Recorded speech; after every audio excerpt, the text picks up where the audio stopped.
Egaa daawwattoota keenya kabajamoo qophii teenyaatti akka bohaaraa jirtan abdii qabna. Ammas sagantaan itti fufu jiddumaan immoo odeeffannoo bohaartii gabaabduu takkaan isiniif qooduu yaala.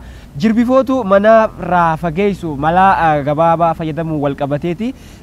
Namuu mana keenya keessatti jirbifootuun hoggaa dhuftee harkuu isii hin feenu. Nama miitillee osoo hin taane darbee garuu kan nama iddan kan tasan bala nama rangahan tu jirani walumaa galatti jirbifootu kana ofirraa ittisuuf mana keenyarraa maali akkamiin fayyadamna waan jedhu baala mukaa naanna'ee jedhamu kana tumneetiin waan tokko keessatti naquudhaan meeshaa mana keessatti ittiin bifan tokkoon fayyadamneeti. Jirbifootu kana akka isiin mana keenya keessatti hin sossoone godhuu dandeenya yookiin ifirraa ittisuu dandeenya waan jedhuudha. Kan biraa immoo odeeffannoo bohaartii irraa kan argadhe tokko namichoon tokko konkolaataa isaa bakka itti dhaabe dagachuu isaatiin hanga torbaan tokko yaadachuu hin dandeenye jedhanii barbaadu jiranii. Kan biraa immoo abbaa manaa guyyaan haadha manaa isaatii fi akka abbaa manaa isii ta'e if beeksisuu wal qabateeti. An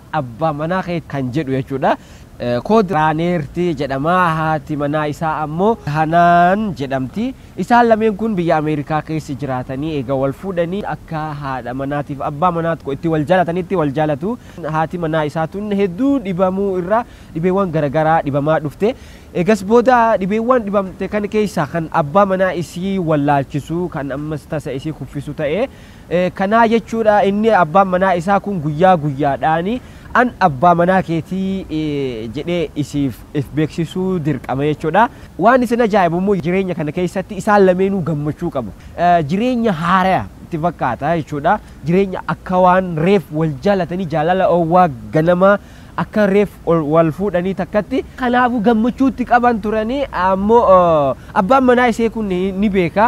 Haati manaa isaatuun illee yeroon booda dhibee kana hundarraa fayyuu dandeessee jirti.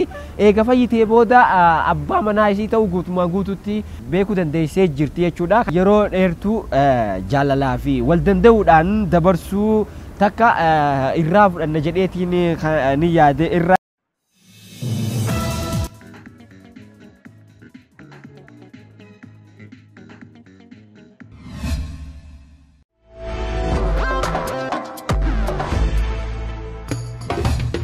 Assalamualaikum warahmatullahi wabarakatuh. Daawwattoota keenya kabajamoo yeroo ammaa kana istiidiyoo irraa baanee dursee waan irraa wadhu rakkoo ilmaan Oromoo hiiku tokkoffaa. Fakkeenyaaf abbaa biyyummaa dhugoomsu. Sababni kana filattee magaalaa biyya keenya. Dursitee odoo carraa gaaf tokkoof muummicha ministeera biyyattii tanaa ta'uuf carraan osoo naaf kenname dura ofan ta'a namni dura of ta'uu barbaachisa waan ta'e.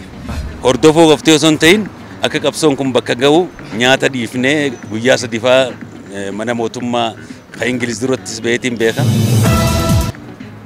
Kun bakka sun dhagite bakka taaksiin jiru sun bakki sun bakka uummanni qeerroon keenya itti dhaaname lafa gadhiitane jechuudha. Kiskisiin nu kasakkasanne lafa santi caammaa kisikisiidhaan saniin achi nu kasakkasan. Kanaan yaadatta jechuudha. Yaadadha jiruu tiyya keessatti waan hin banne. Handhuura Oromiyaa biyya abbaa kiyya si utubaan biyya Finfinneen teenyumaa tan Oromooti. Awwaan hin jenne jedheen jedhu kan jette naan jedhe natti as fidaa hin jenne jedhaa jette naanaa jedhu. Yaaluun bareeda. Waan hin jenne jedhinaan hin jedhu kan jedhee kan jedhe hin jedhu.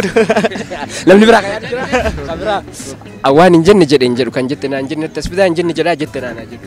Ani waan hin jenne jedhe naan hin jedhu waan jette naan jedhan immoo natti as fida.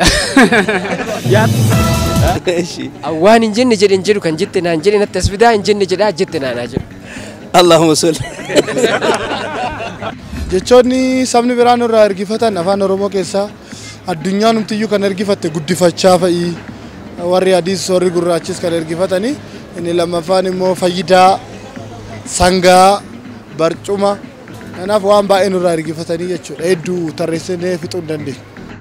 Ashama kam jirtu daawwattoota keenyaa kabajamoo jaalatamtoota hordoftoota Hamilton TV bakka jirtan marattu nageenya rabbii isin haa ga'u kun qophii Hawwii Show Hamilton TV irraa kan isiniif darbanii guyyaa tokko isiniif dhiyaata qophiiwwan Hawwii Show keessaa kun qophii of argaati.